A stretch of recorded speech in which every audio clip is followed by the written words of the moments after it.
Blaai saam met my in Lukas 7 vanaf vers 18. Lukas 7 vanaf vers 18, ons gaan tot vers 23 lees. En ons het verlede Sondag het ons gepraat van Johannes, wat daar gestaan het en gesê het, uit die pad voorberei vir Christus se koms, vir sy bediening. En vanmorgen gaan ons ook oor Johannes praat, maar hierdie keer sit Johannes in die tronk, na al daai gebeur het.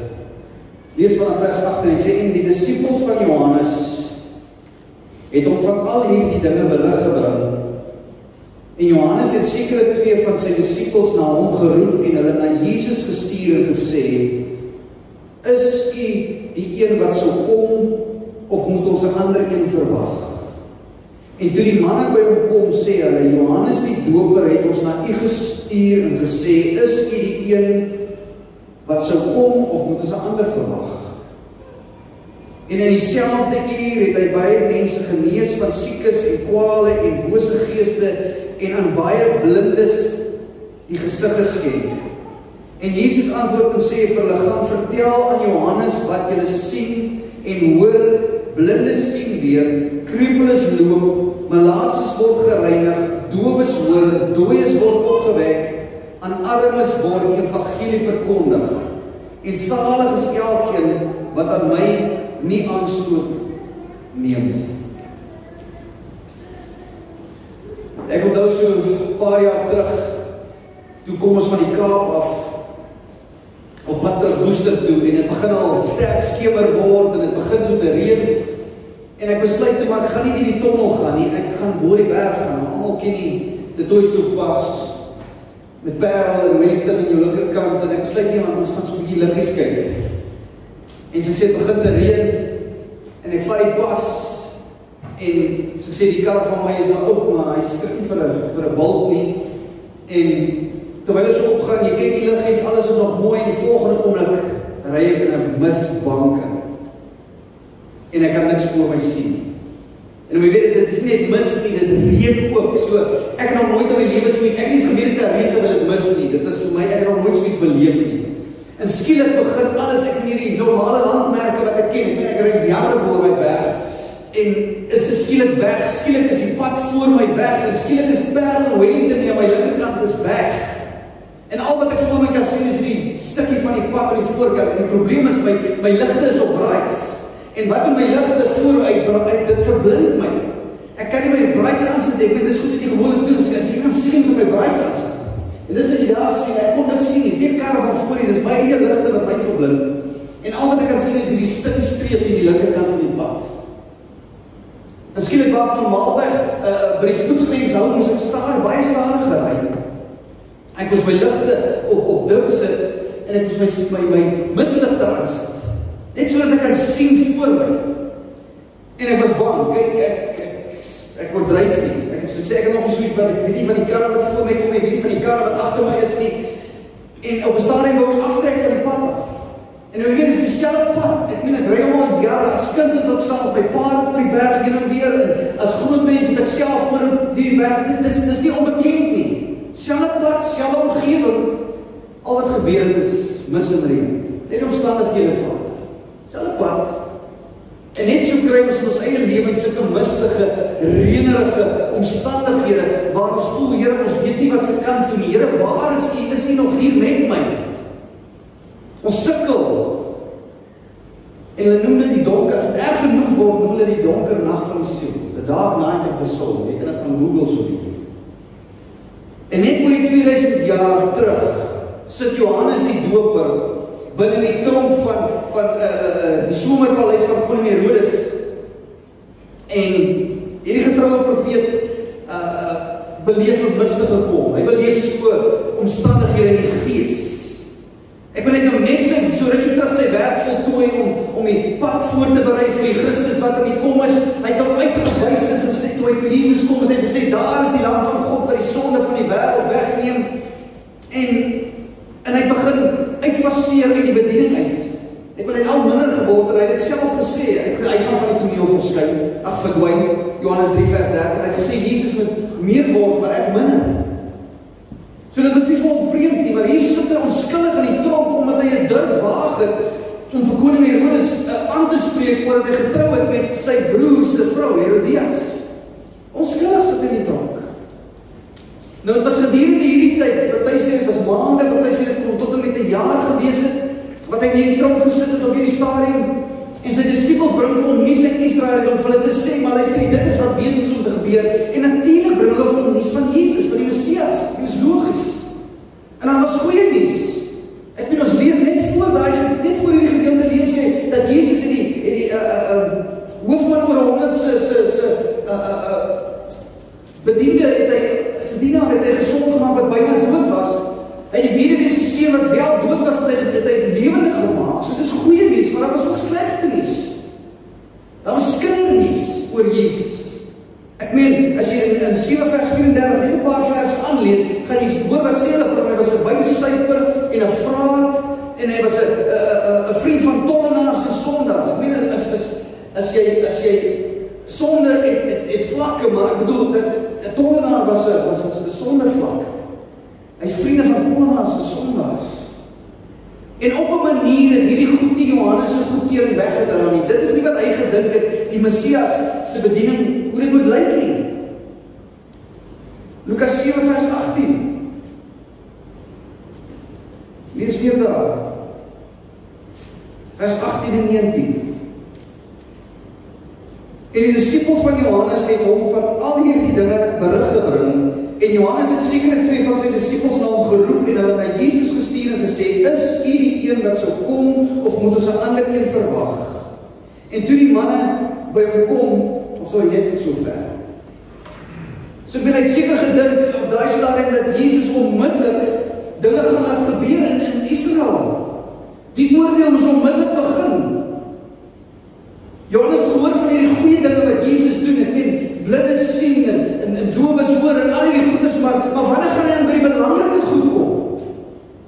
Dit wat werklik saak maak. Soos om die godsdienstige instelling van daardie tyd omver te werk, en die Romeinse koninkryk omver te werk, en sy koninkryk tot stand te bring. Wat gebeur hierdie goeders dan? En miskien het hy ook gewonder, Here, hoekom sit ek nog in hierdie tronk? Ek het niks verkeerd gedoen nie. En omring deur hierdie mis en reënomstandighede in sy geestelike lewe, en onvervulde profeseë wat voor hier in die skrif voor hom lê, wat Jesus nie kon vervul volgens hom nie, het Johannes skielik begin vrees. Hy begin wonder, het ek 'n fout gemaak toe gesê, dis die lam van God? Het ek 'n fout gemaak toe hom gedoop het in die Jordaan? En dan moet onthou, hierdie is nie die eerste profeet wat twyfel nie. Ons onthou Jeremia, hoe hy by God gekla het oor sy bediening. Ek weet nie of jy dit al so gesien het nie. Het sê in Jeremia 20 vers 7, sê, Here, u het my oorgehaal. Nou hierdie oorgehaal in die Hebreeus is, you deceived me, u het my bedrieg. Hoor wat sê hy vir God? Hy sê, Here, u het my bedrieg, en ek het my laat bedrieg. U was te sterk vir my en het my oorwin. Ek was 'n belaging die hele dag, almal saam spot met my. Dis 'n profeet wat hier praat. En dan ken ons die verhaal van Elia en die Baalpriesters. Op die berg Karmel. Ek weet die Here stuur 'n vuurkolom uit, hy verbrand daai offers daar, en die Baalpriesters word doodgeslaan, en skielik, ek weet, dis 'n oorwinning. En hy hoor net 'n woord van Jezebel. Net 'n woord van haar, skielik is hy bang en hy vlug en hy's weg en hy lê by die Here en hy kla by die Here en hy sê, Here, kan ek nie maar net doodgaan? Dis 'n profeet wat so praat. Twyfel. En dan praat ons nie eens van die disippels nie. Petrus, ons weet hy het op die water geloop op pad na Jesus, toe is Jesus voor hom. En skielik begin hy sink, want hy kyk in die omstandighede rondom hom. Matteus 14. En dan Thomas, wat net na hierdie stuk het hy die bynaam gegee van ongelowige Thomas. Ons almal weet wie is dit. Ek ben almal van kom sê, Jesus het opgestaan uit die dood uit. Hy het gesê, ek sal dit nie glo as ek nie my hand in sy sy kan steek waar die spies ingesteek was, en as ek nie my vingers in die gate kan steek waar die spykers in was, dan sal ek nie glo nie. Disipel van Jesus. En indien hulle nie so pas op nie, so dat geestelik onstabiel raak, hulle so verswakte geloof beleef, En as so potensieel kom het omsit in ongeloof. En indien hierdie helde in die Bybel nie gevrywaar was van twyfel, is ek en jy nie gevrywaar van twyfel. Anders as wat algemeen geglo word, is twyfel 'n normale ondervinding in die lewe van 'n kind van die Here. Leef net lank genoeg en jy sal bloei. Dit het ek beleef. Wees net lank genoeg 'n kind van die Here en jy gaan iewers in jou lewe gaan jy twyfels hê. Jy ondervind fisiese kwale, jy raak siek, spanning in die familie, finansiële probleme, ons almal beleef daai goeters. En dan bid ek, Here, ek roep hom aan. En wat gebeur as die Here nie volgens my ingryp, soos wat ek wil hê hy moet ingryp nie? Die spanning in die familie raak erger, my fisiese kwaal raak erger. En soos ek sê, het voel of God nie intree nie. Op- en afdraandes in die lewe is vrugbare grond vir twyfel, vir mistige omstandighede, vir reënerige omstandighede in jou lewe. Op en af is nie maklik nie, en ons is nie gevrywaar daarvan. En hier is 'n paar goed waar ons kan twyfel. Jy kan twyfel oor God se liefde vir jou. Jy wil dit al beleef? Kan die Here lief wees vir my? Kyk like my lewe. Jy kan twyfel oor die betroubaarheid van die skrif van die Bybel. Is die woord betroubaar? Kan ek daarop vasstaat maak? Jy kan begin twyfel in jou verlossing. Is ek werklik gered? Het die Here regtig my siel gered? Jy kan begin twyfel in die identiteit van Christus, veral vandag as jong mense. En durf ek het waar sê, jy kan begin twyfel in die bestaan van God. Julle almal ken vir John Wesley in die geskiedenis, een van die groot generals, die generale van God. En op 'n dag het hy hierdie te sê gehad: ek weet ek is nie 'n Christen nie, ek weet dit want ek voel nie dat ek God en sy seun Jesus Christus is my verlosser liefhet nie. John Wesley. Charles Spurgeon, die prins van predikers, almal ken hom. Hy het die volgende te sê gehad, iewers in sy lewe het so mistig gekom.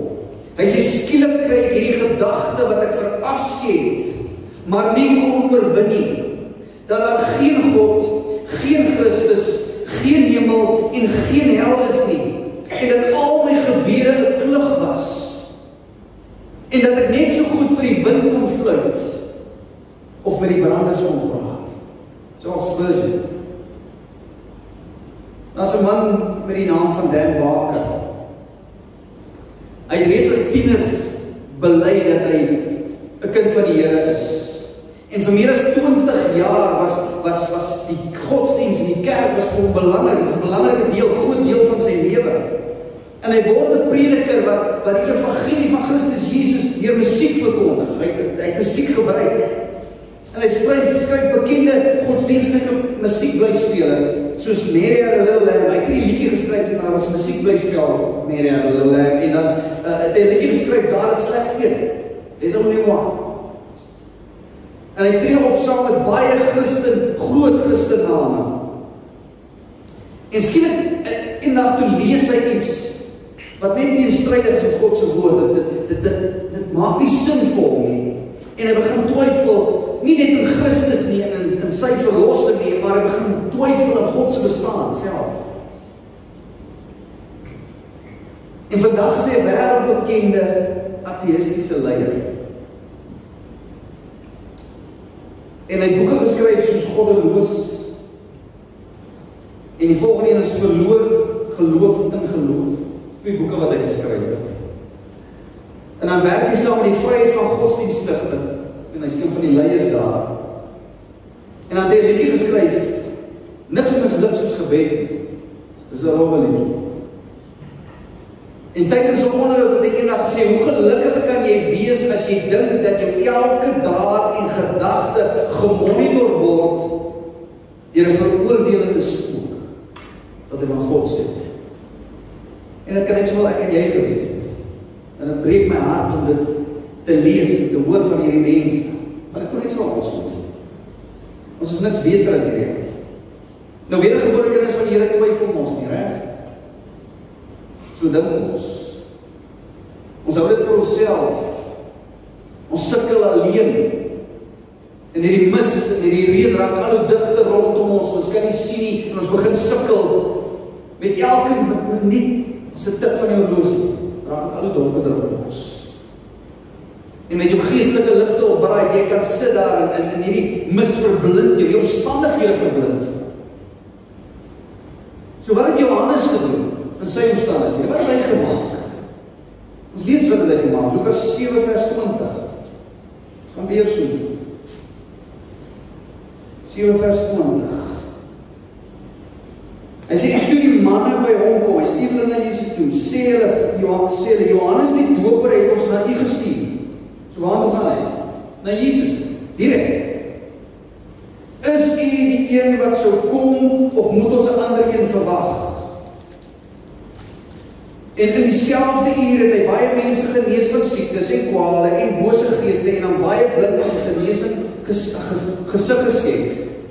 En Jesus antwoord en sê vir hulle, gaan vertel aan Johannes wat julle sien en hoor, blindes sien weer, krepeles loop, melaatses word gereinig, dowes hoor, dooies word opgewek en aan armes word die evangelie verkondig.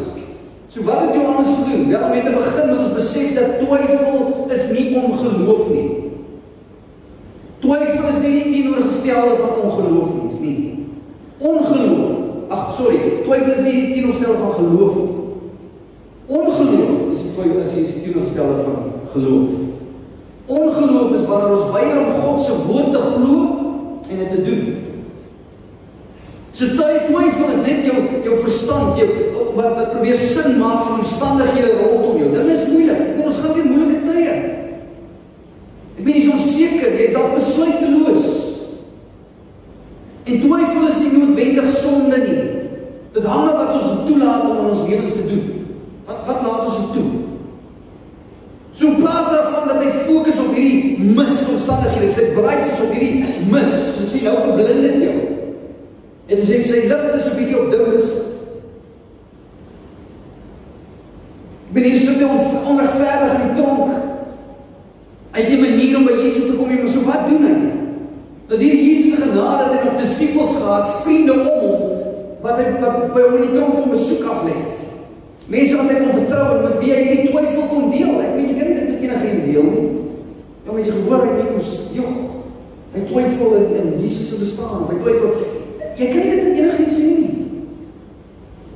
En hy stuur 2 van hulle op 'n missie en hy sê, gaan vra net vir Jesus, is u die Messias? Ek weet ek het gesê, maar is hy die een, of moet ons wag vir 'n ander een wat moet kom? En ek net dink, toe hulle daar opdaag, is Jesus besig om siekes gesond te maak, dooies op te wek, blindes se oë op te maak, en dit is 'n skare mense om, en hier staan hulle kan nie by Jesus uitkom nie. En ek dink op 'n sekere stadium is dit tussen hierdie mense begin deurbeer, net om by Jesus uit te kom, en hulle vra hom, grondheid, is hy die een? Is hy die Messias? En ek ben nou kan jy vir jouself dink, hoe moes Jesus nou kwaad raak, wat gaan aan, en Jesus nie, hy raak nie kwaad nie. En hy verander ook nie skielik sy bediening nie. Die skielike oordeelsdaad uit te voer oor die Romeinse regering en oor hierdie godsdienstige magte in Israel. Nee.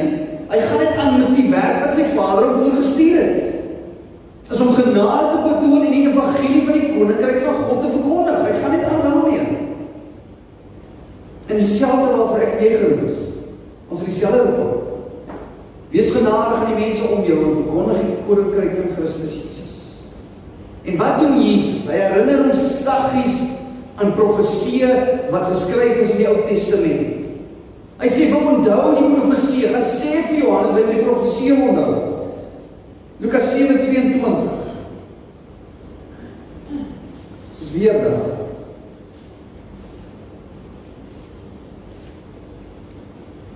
Hy sê, en Jesus antwoord en sê vir hulle, gaan vertel aan Johannes wat julle sien en hoor, blindes sien weer, krepeles loop, melaatses word gereinig, dowes hoor, dooies word opgewek en armes word die evangelie van Christus Jesus verkondig. Johannes toe hierdie hoor, toe sy disippels by hom kom en hierdie woorde aan hom vertel, sou hy duidelik geweet het dat daar die woorde kom direk in die Ou Testament. Dis profeseë wat Jesus hier gekwoteer het. Jesaja 25 vers 19, die dode sal herlewe en die lyke sal opstaan. Jesaja 35 vers 5 tot 6. Dan sal die oë van die blindes geopen en die ore van die doewes ontsluit word. Dan sal die lamme spring soos 'n takbok en die tong van die stomme sal jubel, want in die woestyn breek waters uit en strome in die wildernis. Jesaja 61 vers 1. Die Here het my gesalf om 'n blye boodskap te bring aan die ootmoediges. Dis profeseer. Hy stuur hom na die skrif toe. As jy wil twyfel, gaan net na die skrif toe. Jesus gee vir Johannes Bybelse en praktiese bewyse dat hy Christus is. En dan sê hy vir hom, ja, so terloops. Hy sê vir sy disippels, gaan sê vir hom dit is so terloops. Vertrou die proses. Hier's 'n proses aan die gang. Ek is besig met iets. God die Vader is besig om iets te doen. Lukas 7:23.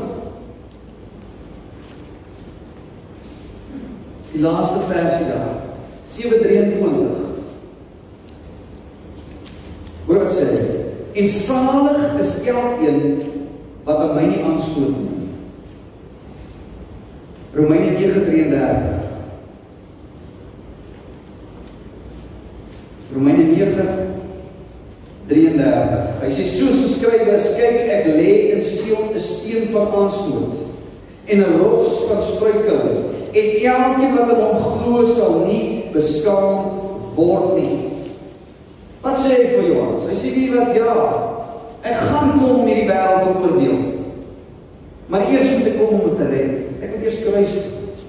Al verstaan jy dit nie nou. Jesaja 55 vers 8 en 9 sê, want my gedagtes is nie julle gedagtes nie. En my wee is nie julle wee nie. Ek werk nie soos julle werk nie. Ek dink nie soos julle dink nie. So al lyk hierdie goed vir jou vreemd, Johannes, ek is besig om die daad van die Vader, wat hy my gestuur het om te doen, is ek besig om te doen. En as jy sien in daai gedeelte, hierdie profesie sê hy dat hy gaan die gevangenes dat vrylaat. Maar hy het nie vir Johannes gesê. Dis uitgelaat in daai gedeelte. So die Johannes dit hoor, as hy daar sit en hy wag, want hy ken hy skrif, en hy wag, ek weet, ja, ek ken hy skrif, en nou wag hy vir die een wat sê, die gevangenes gaan vrygelaat word, en dit kom nie. Dink jy dit is hard nie? Want is nie gekwoteer nie. Dis nie selfe skrif, die selfe profesie, maar Jesus laat het uit. Hy het geweet, ek gaan nergens nie. Jesus sê vir my steeds God. Ek is steeds in beheer.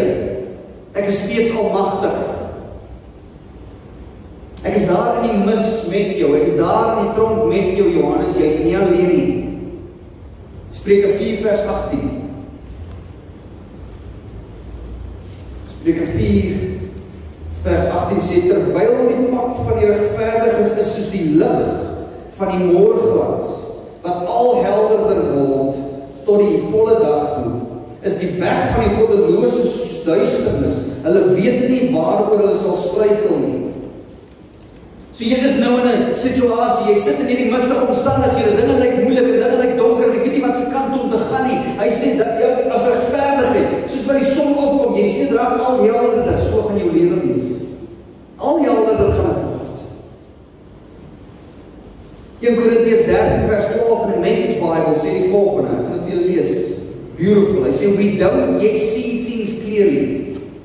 We are squinting in a fog. Ja, sien, jy kyk, jy probeer. Hy sê, we are squinting in a fog, peering through a mist, but it won't be long before the weather clears and the sun shines bright. We'll see it all then, see it all as clearly as God sees us, knowing Him directly just as He knows us. So verstaan, Johannes nie nou nie, Johannes jy sal verstaan, eendag gaan jy verstaan.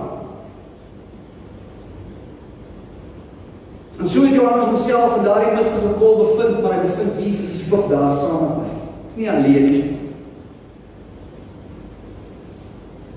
Die Here antwoord verskillende twyfels in 'n mens se lewe met verskillende tipes genade. Ons moet dit onthou. 1 Korintiërs 10 vers 13. 1 Korintiërs 10 vers 13 sê die volgende: geen versoeking het julle aangegryp behalwe 'n menslike nie. Maar God is getrou wat nie sal toelaat dat julle bo julle kragte versoek word nie, maar hy sal saam met die versoeking ook die uitkoms gee sodat julle dit sal kan verdraag. So wat het hy gedoen? Toe Johannes begin twyfel, toe gee vir 'n sagte herinnering, gaan net na die skrifte, gaan lees wat daar staan. Wat het hy met Petrus gedoen, toe Petrus begin sink? Hy gee vir hom 'n teregwysende vraag, hy vra vir hom, klein gelowige, waarom het jy getwyfel? Matteus 14:31. Ongelowige Thomas, wat het met hom gebeur? Onthou, almal het vir Jesus al gesien, hy het almal verskyn, al die disippels kon gesien, hy moes 8 dae wag om Jesus te sien. Ek gaan nie gewoon nie voor hom sien, en my vingers nie gaan druk, ek sê, 8 dae moes hy wag. 8 dae.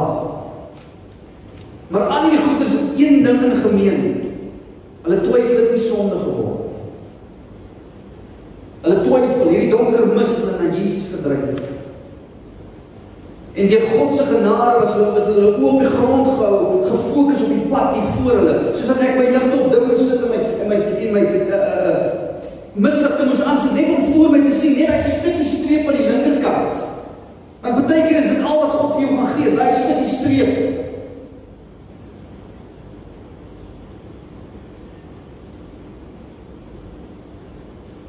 Psalm 42 vers 6.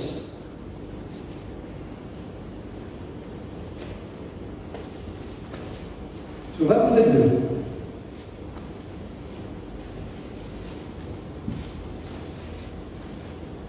Psalm 42 vers 6. Ons moet die volgende vraag vra. Wat buig jy jou neer, o my siel, en is onrustig in my? Vra die vraag. Nou, die digter hier is goed waarmee hy gesukkel het. Wat gaan aan met jou my siel? Waarmee worstel jy? Ek wil antwoord hy. Hy sê, hoop op God, want ek sal hom nog loof, die verlossing van my aangesig. So jy moet begin vra, hoe het ek hier gekom? Wat is die oorsaak van my twyfel? Dis heel eerstens waar ons moet wees. Soos hierdie ene, siel, ondersoek die binnekant. Siel, hoekom is jy onrustig in my? Wat gaan met jou aan? So dalk is dit al pyn en lyding waar jy gaan. En 'n daaglikse bestaande oortuigings uit oor God se krag en sy goedheid en sy regverdigheid en die regverdigheid van die lewe.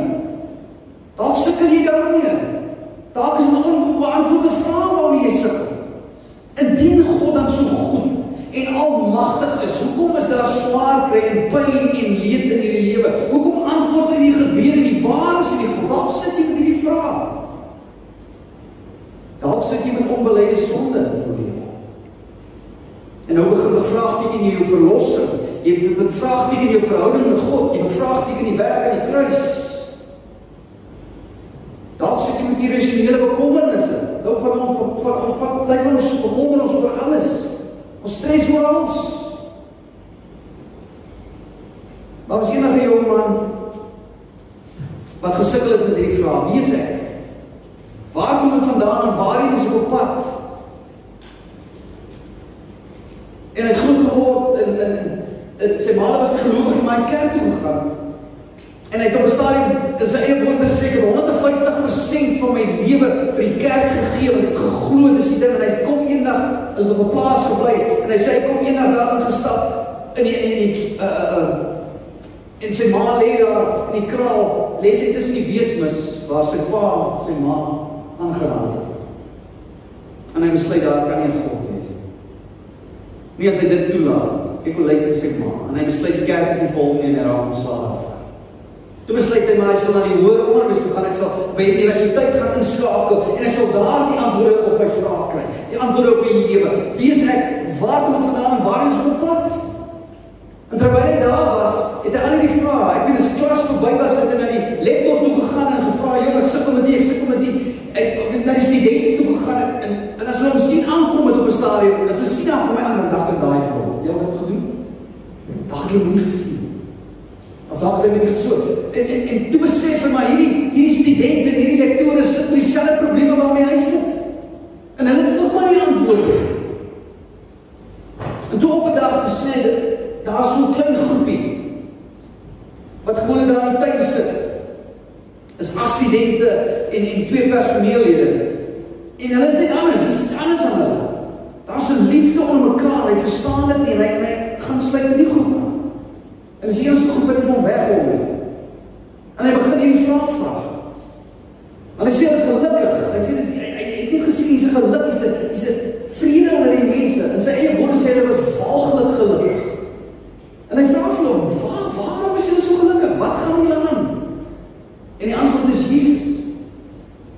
raak hy kwaad.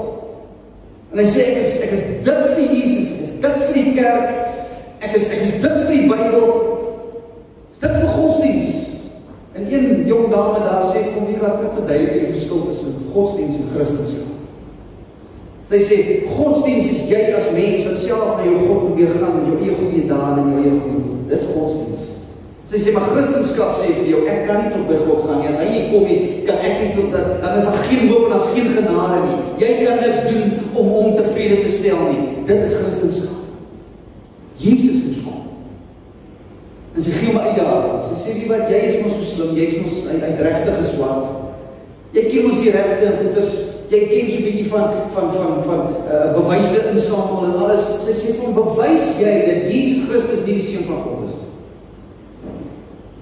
En hy dink, okay, ek is 'n slimmetjie, ek sal 'n bietjie bewyse kry, en hy sê, en kyk waar toe gaan, hy sê, ek sal heel eers nie bewys dat die Bybel van God verkeerd is. Dis nie die woord van God. Hy sê, dat as ek hierdie ding kan verkeerd bewys, dan is van die hele Christenskap in mekaar uitval. En hy vat 'n jaar af by die universiteit. En hy gaan toer deur die wêreld. Hy gaan na die grootste ou biblioteke toe, en hy gaan doen sy navorsing, en hy kry, en hy sê, saans gaan slaap hy. Hy sê, dan is hier stemmetjie in sy binnekant, wat sê, hoekom skop jy teen die prikkels? Want hy sê, ek begin bewyse sien, en hy kon later nie, soos ek sê, jaar sukkel hy met hierdie goed, want hy die Bybel verkeerd bewys, hoe meer die Bybel verkeerd wil bewys, hoe meer sien hy, maar die Bybel moet reg wees, hy kan dit nie verstaan nie. En hy sê, een nag, toe hierdie stem so in sy binnekant praat, hoekom klop hy teen die prikkels, toe moet hy net tot een gevolgtrekking kom, dat die Bybel tog waar is, en dat Jesus waarlik meer as 'n seun van 'n timmerman moet wees. Dat Jesus werklik is wat hy gesê het hy is.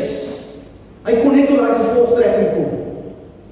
En hierdie man se naam is Josh McDowell, van julle ken hom dalk. Ek het so 'n dik boek by die huis van hom, bewys oor die Christendom. 'n ateïs wat 'n Christen word, want hy hol na die woord.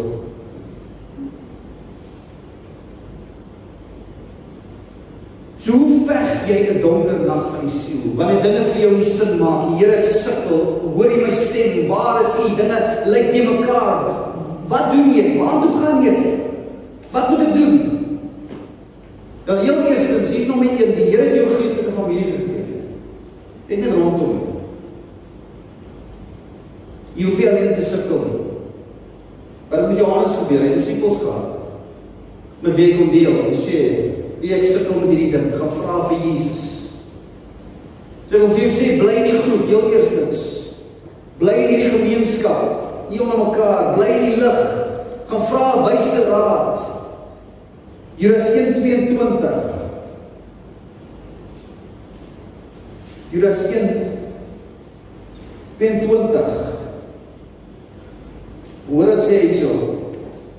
En aan sommige wat twyfel, moet julle barmhartigheid bewys. Wow. Aan sommige wat twyfel, moet julle barmhartigheid bewys. Galasiërs 6 vers 2. Galasiërs 6 vers 2.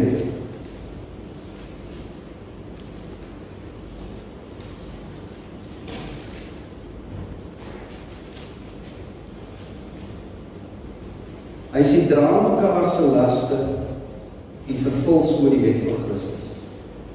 Ons het mekaar nodig, mense. En ons gaan in die nuwe jaar nog baie daaroor gesels.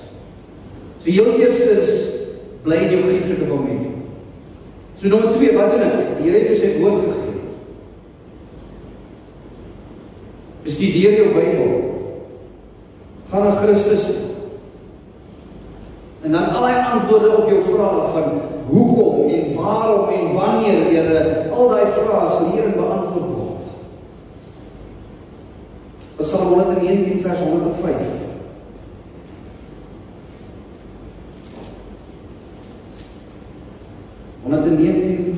Vers 105, hy sê, U woord is 'n lamp vir my voet en 'n lig vir my pad. En ek wil jy moet sien, hoor wat sê hy. Hy sê, hy is 'n lamp vir my voet en 'n lig vir my pad. Beautiful. Hy sê, daar gaan daar kom by dat jy nie die pad voor jou kan sien nie, dan is my lig, my boot vir jou 'n lamp vir jou voet, soos dat ek meer 'n stukkie pad aan die linkerkant van my kon sien, gaan hierdie boot vir jou net jou volgende tree gee. Here, ek wil dat nee, ek gee vir jou net jou volgende tree. Ek is met jou, ek is hier by jou, sien net jou volgende tree. En dan sê hy, is 'n lamp in die lig van my pad. Dan kom maar daar waar die mis weg is, en die reën is verby en jy kan ver voor jou sien. Maar dan gaan daar kom dat jy net jou volgende tree. God gaan sê, ek gee net vir jou genoeg sodat jy jou volgende tree kan. Amazing. Johannes 14:26. Johannes 14:26. Hy sê, maar die trooster, die Heilige Gees wat die Vader in my naam sal stuur, hy sal julle alles leer en sal julle herinner aan alles wat ek julle gesê het. Gaan net die woord. Die Heilige Gees sal jou help. Jy is nie alleen daar in die mistige omstandighede nie. Hy is met jou daar. En dan moet ons onthou, die Here gebruik twyfel as 'n geloofsbeproewing. Nie dit vergeet nie, ons vergeet dit. Dis op werk vir jou heilige maak. Omdat elkeen van ons gaan deur sekere goed. Ek weet, party van die goed gaan julle deur as ek dan moes deur gaan, dan het selfmoord gepleeg. Elkeen se swaarkry is ontwerp spesifiek vir jou en vir jou omstandighede. Die Here ken jou. Hy weet hoeveel jy moet druk. Omdat my kinders weet ek ken my 2 seuns. Met die een moet ek so werk en met die ander moet ek so werk. Ons gaan dieselfde punt, ons werk aan dieselfde punt, maar elkeen is anders. So jou omstandighede gebruik die Here om jou te mold, om jou te sloei. Romeine 8:28, ons ken dit. Romeine 8:28. En ek is lief vir hierdie skrif. Hoor wat sê hy? Hy sê, en ons weet dat vir hulle wat God lief het, alles ten goeie meewerk, vir hulle wat na sy voorneme geroep is. Ek sê weer, alles, kanker, alles, ek gaan my werk verloor, alles, my ma sterf op Kersdag, alles, sal ten goeie meewerk, vir die wat ek lief het. En dan stop ons gewoonlik daar. Maar wat is die rede? Here, hoekom moet ek hierdie goed gaan? Dan lees ons verder. Hy sê, want. So hier is die antwoord. Net die volgende vers. Hy sê, ek doen hulle nie goed, want die wat hy van tevore gekies het hy ook van tevore verordineer om gelykvormig te wees aan die beeld van sy seun. So ek gebruik hierdie omstandighede, ek gebruik hierdie mistige omstandighede in jou lewe om jou te vorm na die beeld van my seun. Ek snoei jou. Hy sê, as jy vrug dra, gaan ek wat doen? Hy sê, ek gaan jou snoei, sodat jy meer vrug kan dra. My pa het 'n boom, ons het 'n boom gehad toe ek kind was, is 'n pruimedantboom voor in ons jaar. En hy het dit gedra. En my pa het siek geword, nie versaak, hy kon later nie self sy bome snoei nie, en hy kry iemand om te hom snoei, ek wil betaal. Kan jy bome snoei? Ja, kan, nee. Snoei vir ons hy boom. Hy boom het vir 3 jaar nie gedra nie. Maar God weet waarom jy te snoei, hy weet waarom te knip, sodat jy meer vrug gaan dra. 3 jaar dra hy boom nie. Is dat nou gekry? Die Here doen nie dit met jou nie. Hy knip sodat jy kan word soos hy sê. Elke dag, bietjie meer. En dan nommer 4, wat moet ons doen? Twyfel in jou twyfel. Begin twyfel in jou twyfel. Ek begin krities, hierdie goeders wat jy begin twyfel, begin krities ondersoek, voor jy dit aanvaar as die waarheid. Jy kan begin twyfel, jong, hoe werk die Here so hierdie, hoe werk dit, jy kan maar, kom ons gaan kyk wat sê die woord, en dan vraag jy raak jy om jou, jy begin werklik, ek twyfel. Psalm 42 vers 6. Psalm 42 vers 6.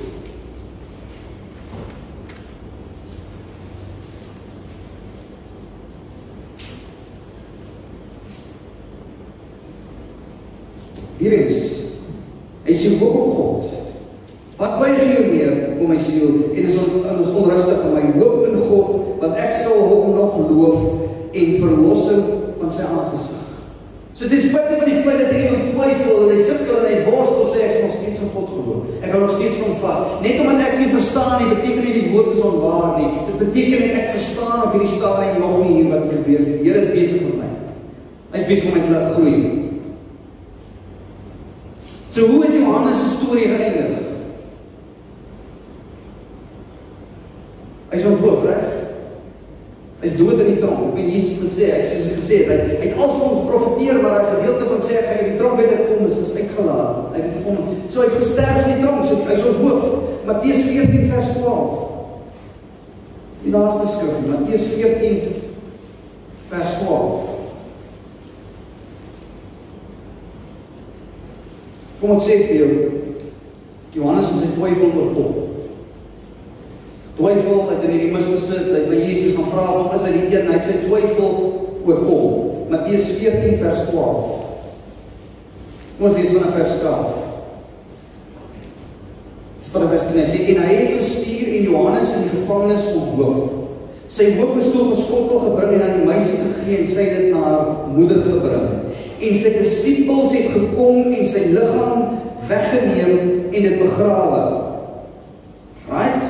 Nou, hy het sy disippels gestuur na Jesus gaan vra of hy die een is, Jesus nou doodgemaak, hulle begrawe sy liggaam, en wat doen sy disippels? Wat is die volgende ding wat sy disippels doen? En hulle het gegaan en dit aan Jesus vertel. So waartoe gaan hulle heel eers? Ons begrafnis gehou, ons gaan na Jesus toe. As Johannes en sy disippels nie hulle twyfel oorkom het nie, so hulle nie na Jesus toe gegaan het nie. Hulle het geweet, ons gaan na die Messias toe, want dis die een na wie ons moet gaan. So weer is vanmorgen, ek weet nie waar jy gaan nie, die omstandighede. Ons het gesê, Kersfees kan 'n mooi tyd raak, maar dit kan 'n hartseer tyd raak, 'n moeilike tyd in 'n mens se lewe. Maar Theodor Kuyler het gesê, elke tree nader aan Jesus maak 'n twyfel dood. Elke gedagte, elke woord en elke daad vir hom draai jou verder weg van moedeloosheid. Gaan ek weer lees. Elke tree nader aan Jesus maak 'n twyfel dood. Elke gedagte en elke woord en elke daad vir hom draai jou verder weg van jou moedeloosheid. Daar is net een hoop vanmôre vir jou. Daar is een hoop vir die nuwe jaar wat voor lê, dis Christus Jesus. Amen.